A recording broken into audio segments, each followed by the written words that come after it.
ಸಖತ್ ಖಾರ ಬಣ್ಣ ಮತ್ತು ರುಚಿ ಆಚಿ ಚಿಲ್ಲಿ ಪೌಡರ್. ಹಾಯ್ ಹಲೋ ನಮಸ್ತೆ, ಜಿ ಕನ್ನಡ ನ್ಯೂಸ್ಗೆ ಸ್ವಾಗತ. ನಾನು ಯಶೋಧ ಪೂಜಾರಿ.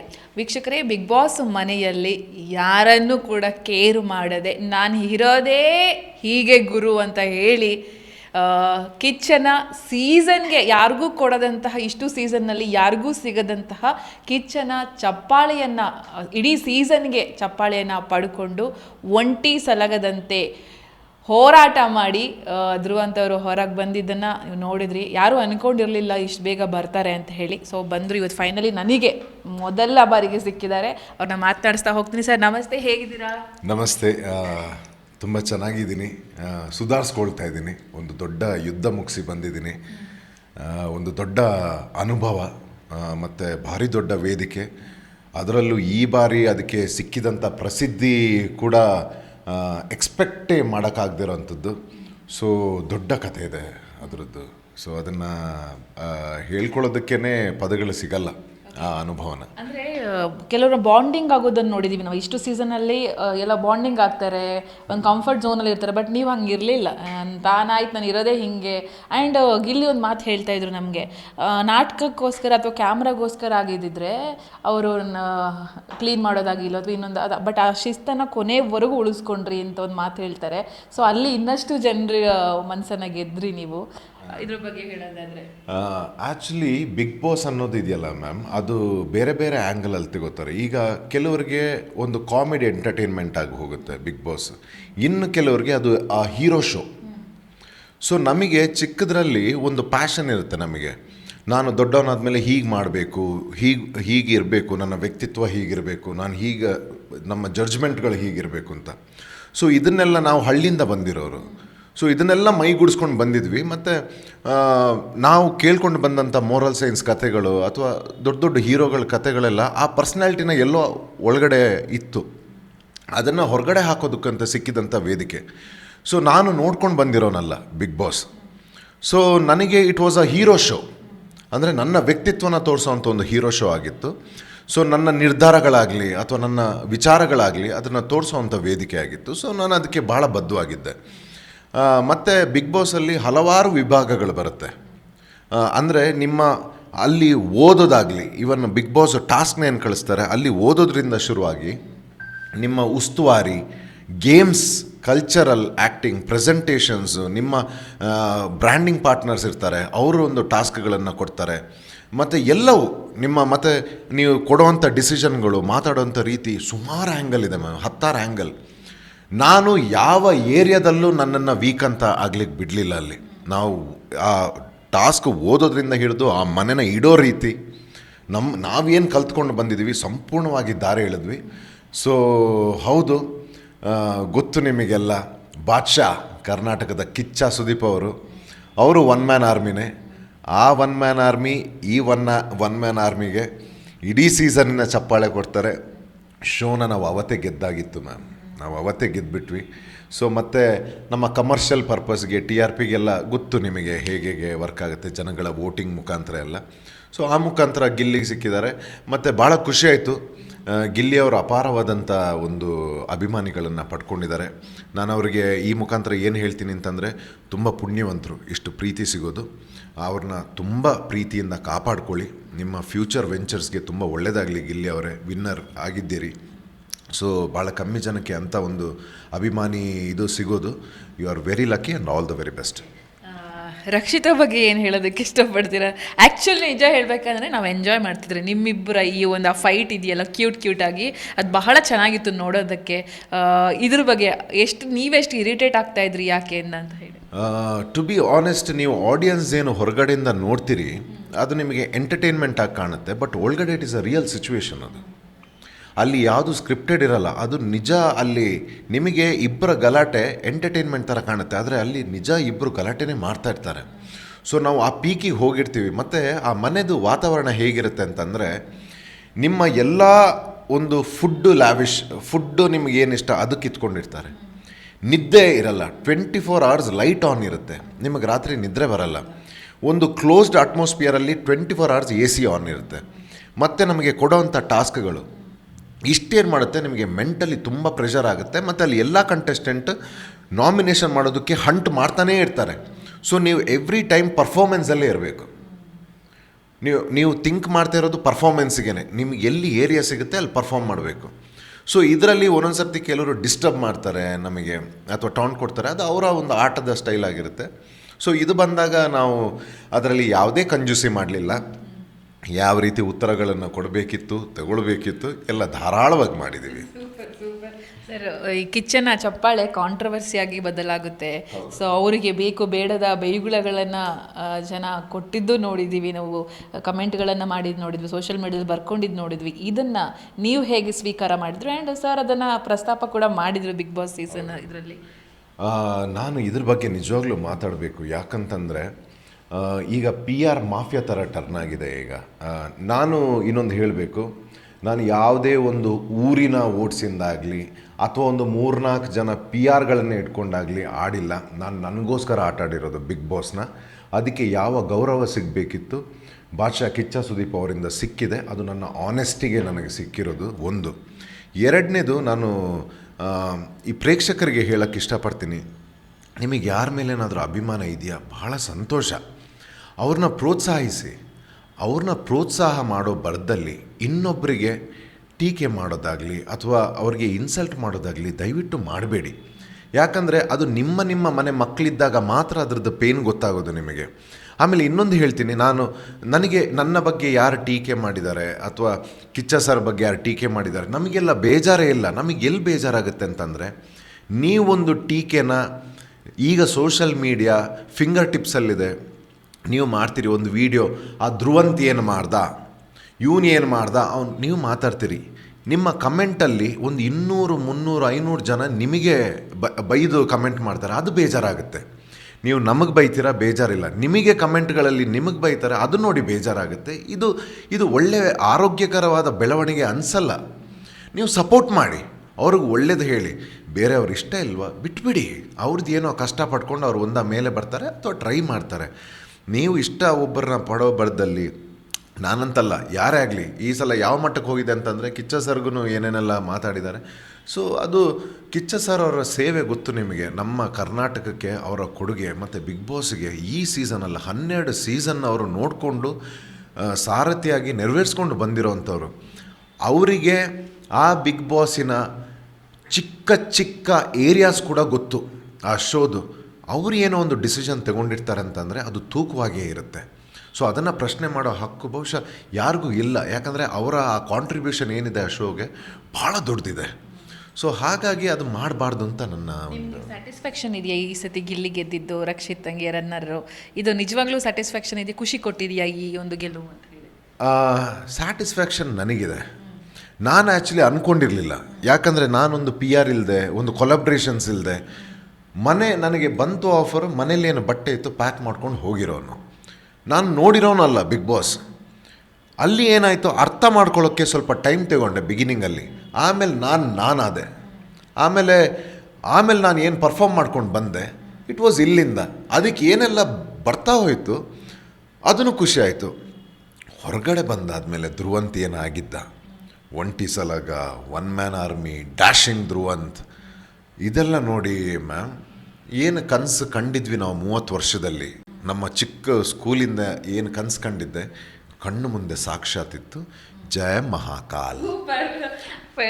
ಇದನ್ನು ಕೇಳಬೇಕು ಅನ್ಕೋತಾ ಇದ್ದೆ.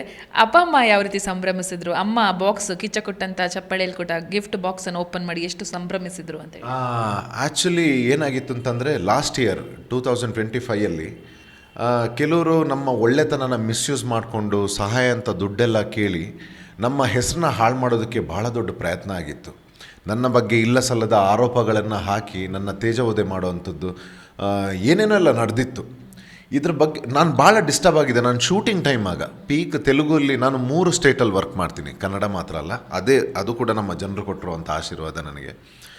ಸೊ ಅಲ್ಲಿ ಅದನ್ನು ಡಿಸ್ಟರ್ಬ್ ಮಾಡಿ ನನ್ನ ಕೆಲಸ ಎಲ್ಲ ಹೋಗೋ ಹಾಗೆಲ್ಲ ಮಾಡಿ ತುಂಬ ತೊಂದರೆ ಕೊಟ್ಟಿದ್ರು. ಆಗ ನನ್ನ ತಂದೆ ತಾಯಿ ಭಾಳ ನೊಂದಿದ್ರು. ಏನು ಯಾರನ್ನೆಲ್ಲ ಇದೇ ಹೇಳೋದು, ಯಾರನ್ನ ಹತ್ರ ನೀವು ಯಾರ ಜೊತೆ ವ್ಯವಹಾರ ಮಾಡ್ತೀರೋ ಅವ್ರನ್ನೆಲ್ಲ ನೋಡ್ಕೊಳ್ಳಿ, ಈಗ ಏನಾಯಿತು ಅಂತ ಭಾಳ ಬೇಜಾರು ಮಾಡ್ಕೊಂಡಿದ್ರು ಅವರು. ಸೊ ಆಗ ನಾನು ಡ್ಯಾಡಿಗೆ ಪ್ರಾಮಿಸ್ ಮಾಡಿದ್ದೆ, ನಾನು ಏನು ಕಳ್ಕೊಂಡಿದ್ದೀನಿ, ಎಲ್ಲಿ ಕಳ್ಕೊಂಡಿದ್ದೀನಿ ಅಲ್ಲೇ ವಾಪಸ್ ತರ್ತೀನಿ ಅಂತ. ಸೊ ನನ್ನ ಮಹಾಕಾಲ್ನ ಆಶೀರ್ವಾದ, ನನ್ನ ಭಕ್ತಿ ಸ್ಟ್ರೈಟ್ ಇದು ಅವ್ರದ್ದೇ ಆಶೀರ್ವಾದ. ನನ್ನ ಚಾಮುಂಡಿ, ನನ್ನ ಮಹಾಕಾಲ್ ಅವರ ಆಶೀರ್ವಾದದಿಂದ ಎಲ್ಲಿ ಕಳ್ಕೊಂಡಿದ್ವೋ, ಯಾವ ಡಿಸೆಂಬರಲ್ಲಿ ಲಾಸ್ಟ್ ಇಯರ್ ಕಳ್ಕೊಂಡಿದ್ವೋ ಅದೇ ಡಿಸೆಂಬರಲ್ಲಿ ಮಹಾಕಾಲ್ ಆಶೀರ್ವಾದದಲ್ಲಿ ತಂದಿಟ್ಟಿದ್ದೀವಿ. ನೀವೇ ಹೇಳಿದಂಗೆ ಈಗ ತೇಜೋವಧೆ ನಿಮ್ಮ ಹೆಸರನ್ನು ಹಾಳು ಮಾಡೋದಕ್ಕೆ ಪ್ರಯತ್ನ, ನೀವು ಒಳಗಿದ್ದಾಗ ಒಂದು ನಿಮ್ಮ ವಿಡಿಯೋ ತುಣುಕು ದೊಡ್ಡ ಮಟ್ಟದಲ್ಲಿ ವೈರಲ್ ಆಗ್ತಾ ಇತ್ತು. ನೀವು ಅಲ್ಲೇನಾದರೂ ಹುಡುಗಿರಿಗೆ ಅಂದರೆ ಬೇರೆ ಕಂಟೆಸ್ಟೆಂಟ್ಗೆ ಏನೋ ಬೈದರೆ ಅದನ್ನು ಒಂದು ತಮ್ನೇಲ್ ಹಾಕಿ ಓಡಾಡೋ ವೈರಲ್ ಮಾಡೋದೊಂದು ಕ್ರಿಯೇಟ್ ಆಗಿತ್ತು. ಸೊ ಇದು ನಿಮ್ಮ ಗಮನಕ್ಕೆ ಬಂತ ಹೊರಗೆ ಬಂದ ಬಳಿಕ? ಸುಮಾರು ಬಂದಿದೆ, ಇದು ಸಹಜ. ಇದು ನಂದು ಮಾತ್ರ ಅಲ್ಲ, ಶ್ರೀ ಕೃಷ್ಣ ಪರಮಾತ್ಮನನ್ನು ಬಿಟ್ಟಿಲ್ಲ. ಅವರ ಸ್ವಂತ ಮಾವನೇ ಸಾಯಿಸೋಕ್ಕೆ ಪ್ರಯತ್ನ ಪಟ್ಟಿರೋರು. ದೇವರುಗಳನ್ನೇ ಬಿಟ್ಟಿಲ್ಲ, ಮೋದಿನ ಬಿಟ್ಟಿಲ್ಲ, ನಮ್ಮ ಪೊಲಿಟಿಷಿಯನ್ಸ್ಗಳನ್ನು ಬಿಡಲ್ಲ. ಇನ್ನು ನಾನು ಯಾವ ಲೆಕ್ಕ? ಆದರೆ ಸಂತೋಷ ಏನು ಗೊತ್ತಾ, ಇಷ್ಟರ ಮಟ್ಟಿಗೆ ನಾವು ಬೆಳೆದಿದ್ದೀವಿ ಅಂತ ನಮ್ಗೆ ತಿಳ್ಕೊಂಡು ಭಾಳ ಖುಷಿ ಇದೆ. ನಾವು ಮತ್ತೆ ಇನ್ನೊಂದು ಹೇಳ್ತೀನಿ, ನಮ್ಮ ರಿಸೀವಿಂಗ್ ಸ್ಟೈಲೇ ಬೇರೆ ಇದೆ.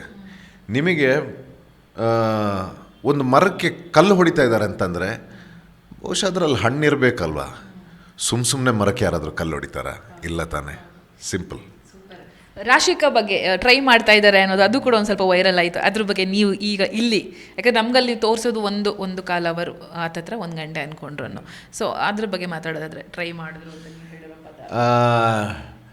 ಅದು ಕೆಲವೊಂದೊಂದು ಸರ್ತಿ ಏನಾಗುತ್ತೆ, ಆ ಮನೆಯಲ್ಲಿ ನಾವು ಮಾತಾಡೋ ಬರ್ದಲ್ಲಿ ಅಥವಾ ನಮಗೆ ಕೆಲವು ಬಿಹೇವಿಯರಿಂದ ಸಿಟ್ಟು ಬಂದಾಗ ಏನಾಗುತ್ತೆ, ನಾವು ಆ ರ್ಯಾಶಲ್ಲಿ ಹೇಳಿಬಿಡ್ತೀವಿ.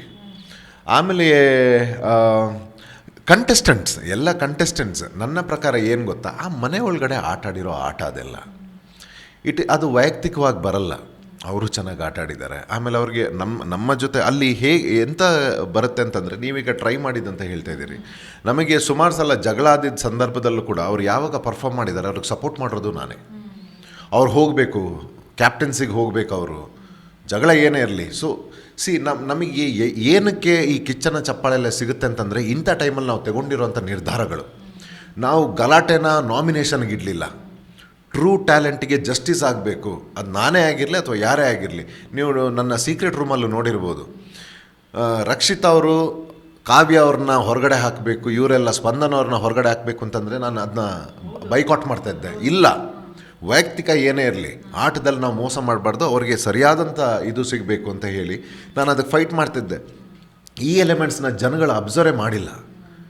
ಇದೆಲ್ಲ ವ್ಯಾಲ್ಯೂಸ್ ಬರುತ್ತೆ. ಸೊ ಕಿಚ್ಚ ಸರ್ ಏನಕ್ಕೆ ಕೊಡ್ತಾರೆ ಅಂತಂದರೆ ಅದ್ರ ಹಿಂದೆ ಸುಮಾರು ರೀಸನ್ಸ್ ಇರುತ್ತೆ. ಜನಗಳೊಂದು ಎಂಟರ್ಟೈನ್ಮೆಂಟ್ ಮಾತ್ರ ನೋಡ್ತಾರೆ, ಆದರೆ ಅದಕ್ಕೆ ಮೀರಿದ್ದಿದೆ. Big boss is not a comedy show, ಅದನ್ನು ಮೀರಿದ್ದಿದೆ. ಸೊ ಇದನ್ನೆಲ್ಲ ಆ್ಯಂಗಲ್ಸ್ ನೋಡಿದ್ದಾರೆ. ಸೊ ಹಾಗಾಗಿ ಮತ್ತು ಆಟ, ನನಗೆ ಎಲ್ಲ ಕಂಟೆಸ್ಟೆಂಟ್ಗಳು ಈಗ ಹೊರಗಡೆ ಬಂದಾಗ ನನಗೆ ಅವರ ನೋಡ್ತಾ ಇರೋ ರೀತಿಯೇ ಬೇರೆ. ನಂದು ಮನೆಯದು ಕ್ಯಾರಿನೇ ಆಗಿಲ್ಲ ಹೊರಗಡೆ. So this is my attitude.